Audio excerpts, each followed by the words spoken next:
I'm encouraged by the president moving forward to make sure the background checks are done and done correctly.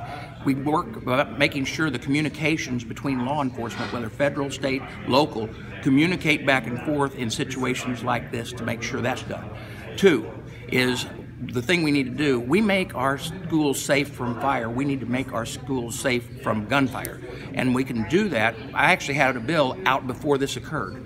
And that is our Safe Schools Act. And it has panic buttons specifically in each classroom to notify and do that. We need to make sure that we make the investment in our local schools to secure them. Now, what that is, we're going to be going over the next few weeks, and I think you'll see some things being done. No, and let me tell you why. Because even when it was in, it wasn't effective. But let me say this.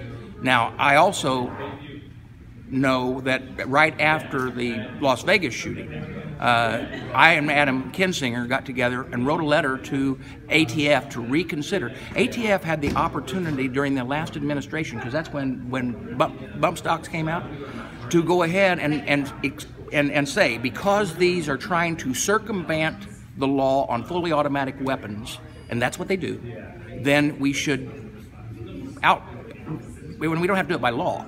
Administrative rule can get it done. And so that's why we wrote the letter instantaneously back to them and said, reconsider this, and the bump stock, things like that, yes. But as far as the ban on the assault weapon ban, the assault weapon ban, unfortunately, was written by people who didn't understand what exactly where to draw the line on what is an assault weapon and what isn't an assault weapon. I used whenever I was a kid growing up, the squirrel hunting rifle that I had fell under the assault weapon ban because of the type clip that it had on it, and it was a Ruger 1022 rifle. And so the problem that we run into when we start down that path is, one, it doesn't prove that it changes the thing. What we need to do is deal with mental health.